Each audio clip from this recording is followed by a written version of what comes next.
President Trump said last month at a news conference that he had rolled back 22 regulations. For every new one, Washington, a wave of optimism has swept over American business leaders, and it is beginning to translate into the sort of investment in new plants, equipment and factory upgrades that bolsters economic growth, spurs job creation and may finally raise wages significantly. While business leaders are eager for the tax cuts that take effect this year, the newfound confidence was initially inspired by the Trump administration's regulatory pullback. Not so much because deregulation is saving companies money, but because the administration has instilled a faith in business executives that new regulations are not coming. It's an overall sense that you're not going to face any new regulatory fights, said Granger McDonald, a home builder in Kerrville, Tex. We're not spending more, which is the main thing. We're not seeing any savings, but we're not seeing any increases. Sign up for the morning briefing newsletter. The applause from top executives has been largely reserved for the administration's economic policy agenda. Many chief executives have been publicly critical of President Trump's approach to social and cultural issues, including his response to a white nationalist march over the summer in Charlottesville, VA, that turned deadly on his decision to withdraw from the Paris Climate Accord. Two of the business advisory councils that Mr. Trump assembled in the nascent days of his presidency disbanded after executives grew concerned about his public remarks on the violence in Charlottesville. There is little historical evidence tying regulation levels to growth. Regulatory proponents say, in fact, that those rules can have positive economic effects in the long run, saving companies from violations that could cost them both financially and reputationally.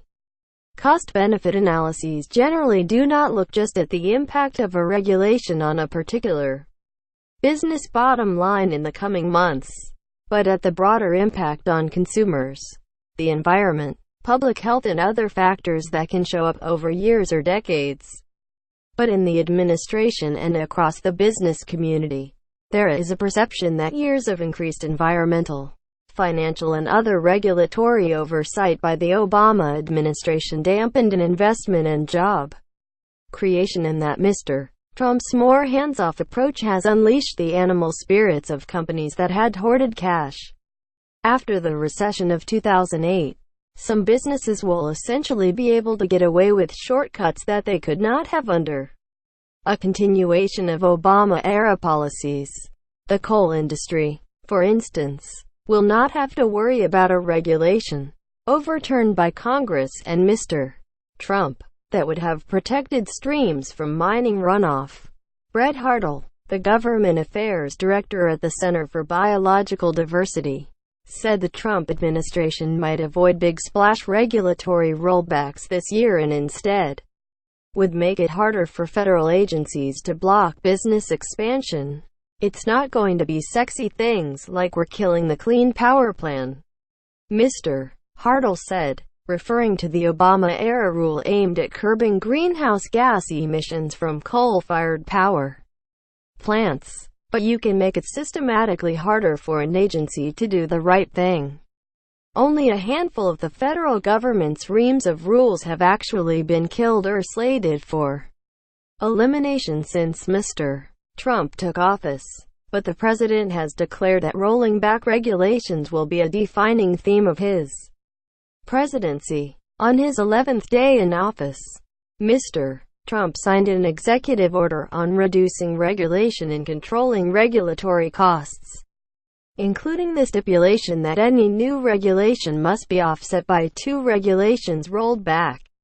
That intention and its rhetorical and regulatory follow-ons have executives at large and small companies celebrating, and with tax cuts coming and a generally improving economic outlook, both domestically and internationally, economists are revising growth forecasts upward for last year and this year, even before it became clear that Republicans would pass a major tax cut. Capital spending had risen significantly, climbing at an annualized rate of 6 2% during the first 3 quarters of last year. Surveys of planned spending also show increases. Mr. Trump bragged in a news conference last month that he has rolled back 22 regulations for every new 167 deregulatory actions, versus 3 new regulations, often in conjunction with the Republican Congress. His administration has canceled several rules approved at the end of the President Barack Obama's term, including a regulation on limiting mining debris in streams, a requirement that broadband providers obtain permission from customers to collect and use online information, and a ban on plastic bottles in national parks. Administration officials said last month that, since January 2017, federal agencies have delayed, withdrawn or made inactive nearly 1,600 planned regulatory actions. Further rollbacks will affect financial services as well as energy and labor rules, among others. And Mr. Trump has appointed outspoken critics of regulation to lead several federal agencies, including the Environmental Protection Agency and the Consumer Financial Protection Bureau. The evidence is weak that regulation actually reduces economic activity or that deregulation stimulates it. But business executives are largely convinced that the cost of complying with rules diverts money that could be invested elsewhere. And economists see a plausible connection between Mr.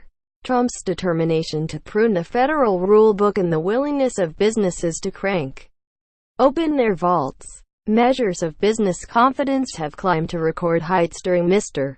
Trump's first year. The notion that deregulation unleashes growth is virtually impossible to find in the data, said Jared Bernstein, a senior fellow at the Center on Budget and Policy Priorities who served as the chief economic advisor to Vice President Joseph R. Biden Jr. What does matter is this idea that confidence matters. If their expectations about the future are positive, then it does make a difference. Businesses acknowledge that the most important reason for their increased optimism is the simple fact that the domestic economy continues to expand, with few clouds on the horizon. Better yet, the world's major economies all are growing for the first time since the financial crisis. Confidence among European manufacturers hit a high in more than a decade, according to European Commission data that goes back to 1985. Even without tax cuts or less regulation.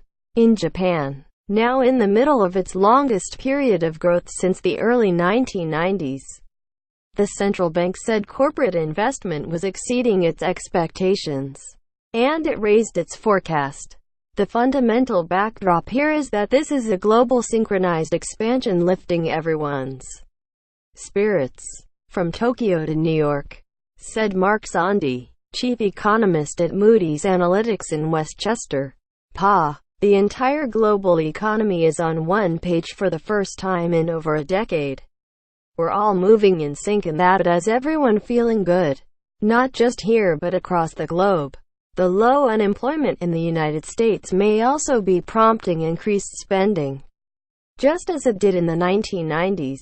As corporations invest in technology to make workers more productive, or replace them entirely. Wendy's is adding self-service kiosks at 1,000 restaurants. But business executives say the Trump administration deserves credit.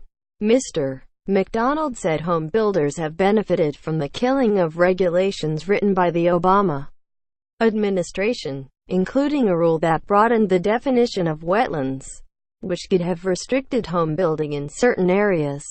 The National Labor Relations Board also reversed a decision that made builders more responsible for the working conditions of their contractors' employees. In some industries, the administration's actions will allow companies to engage in activities they might not have been able to otherwise. Electric utilities, for example, might be able to invest in upgrading power plants that run on fossil fuels, thanks to a promised rollback of Mr. Obama's Clean Power Plan to fight climate change. The Business Roundtable, a corporate lobbying group in Washington, reported last month that regulatory costs were no longer the top concern of American executives. For the first time in 6 years, Mr. Zandi said that regulation was still the top concern in Moody's survey of business confidence, but that it was rapidly losing ground to concerns about the availability of labor. The National Association of Manufacturers' fourth-quarter member survey found that fewer than half of manufacturers cited an unfavorable business climate, including regulations and taxes, as a challenge to their business, down from nearly three-quarters a year ago. Some industries have seen particularly clear changes in fortune. The Trump administration has reversed a number of environmental protections that would have imposed significant costs on energy companies. Mr. Trump's appointees to the Federal Communications Commission voted last month to repeal so-called net neutrality rules, which treated internet services as a regulated industry, like power lines, and prohibited broadband providers from charging for faster internet service or from blocking or slowing some websites. That decision helped prompt Comcast to announce that it would invest more than $50 billion in infrastructure over the next 5 years. The banking industry, in particular, has been buoyed by a relaxed approach to financial regulation as the Trump administration moves to ease many of the post-crisis rules put in place to prevent another financial meltdown. The Treasury Department has issued a series of reports calling for sweeping changes to rules required under the 2010 Dodd-Frank law, and a council set up to designate firms that pose risks to the financial system is in the process of removing those companies from heightened federal oversight. Mr. Trump has also installed individuals who have publicly questioned the need for many of the post-crisis rules in major policy roles, including at the Federal Reserve and the Consumer Financial Protection Bureau.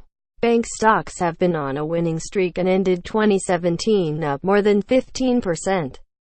According to the KBW Nasdaq Bank Index, there has been some regulatory fixes for a lot of industries, and they would tell you that matters a lot, said Jamie Dimon, the chairman of J.P. Morgan Chase, who also leads the Business Roundtable.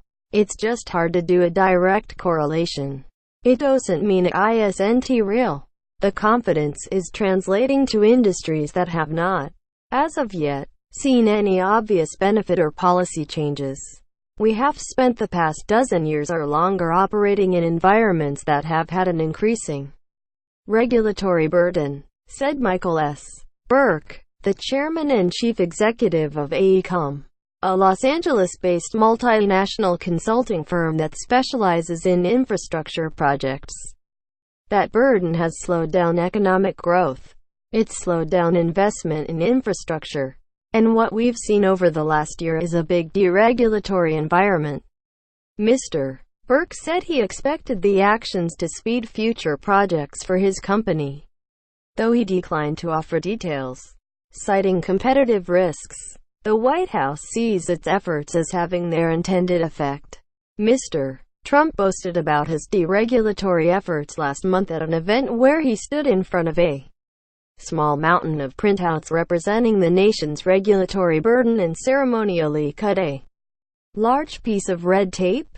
The chairman of the White House Council of Economic Advisers, Kevin Hassett, said in an interview that the administration's freeze on new regulations, in particular, appeared to have buoyed confidence, though he cautioned that it could take years of research to pin down the magnitude of the effects.